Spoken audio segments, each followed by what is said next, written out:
Hello, buddy. Andrea here. So let's talk about the secret sauce. Not so secret, but it always amazes me how people ask me, so what has made you successful? And I feel like, well, that's a very simple question and a very simple answer. So let me tell you.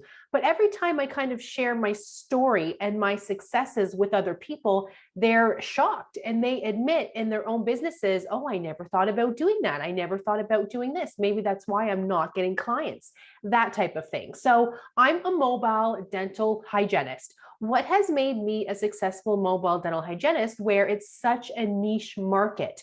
You, depending on who's watching this, might not have heard of a mobile dental hygienist. What is that? So what has made me successful?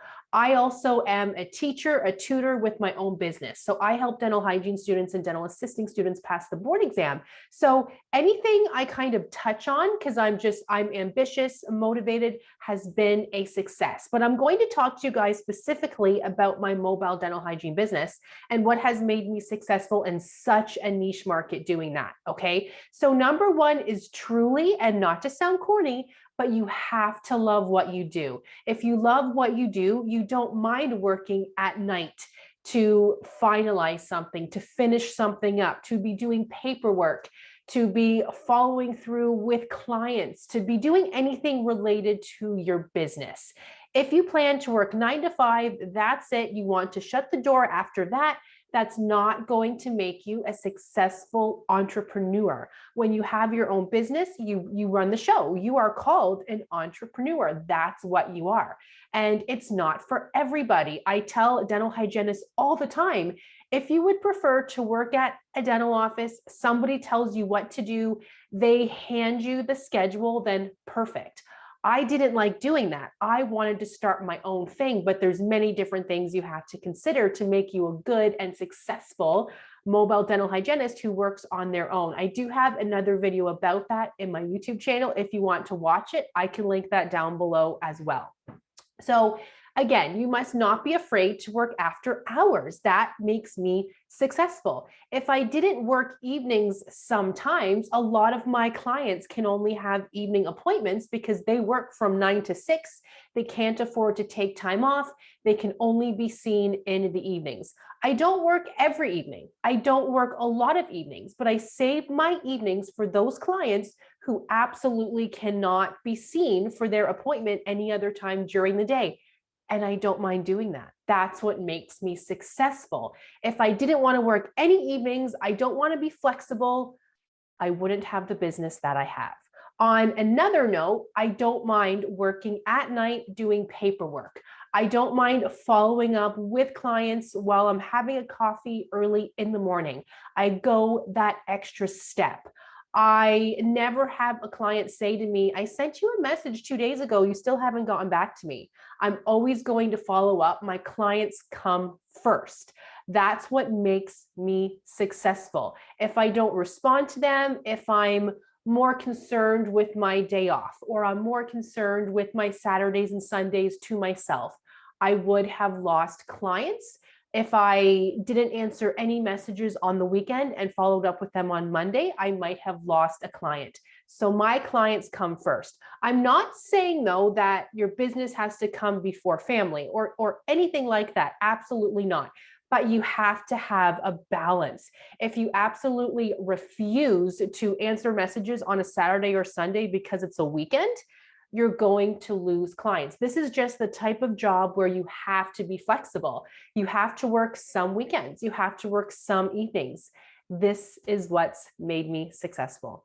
Another thing that is not really something you can teach, I feel, but you have to have the ambition. You have to have the motivation. You have to have the attitude where I'm going to do whatever it takes as a mobile dental hygienist.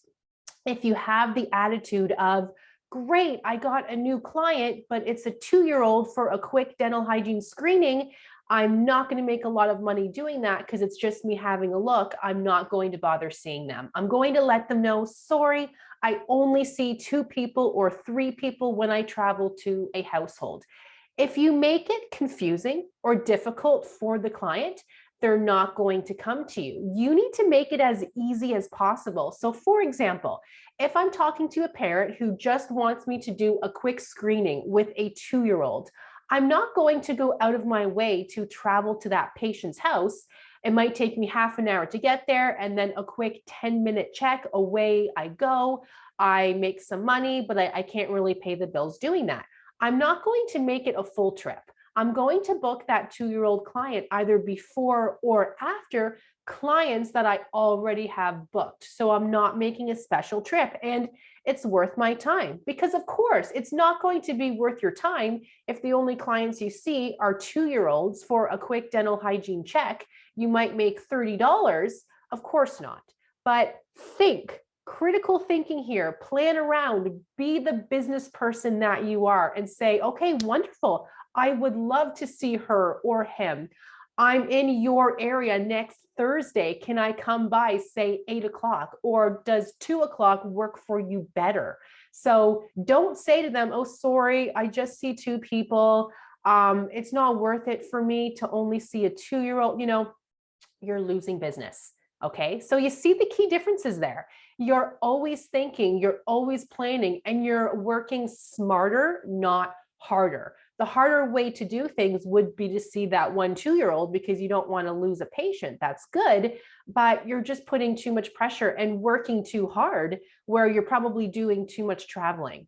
And that brings me to my next point. To be a successful mobile dental hygienist, I really plan my schedule. I go to 1 city per day. I'm not going to go to this city and then 30 minutes out the other way and then 45 minutes out the other way in the same day. I plan my day. I go to 1 city per day.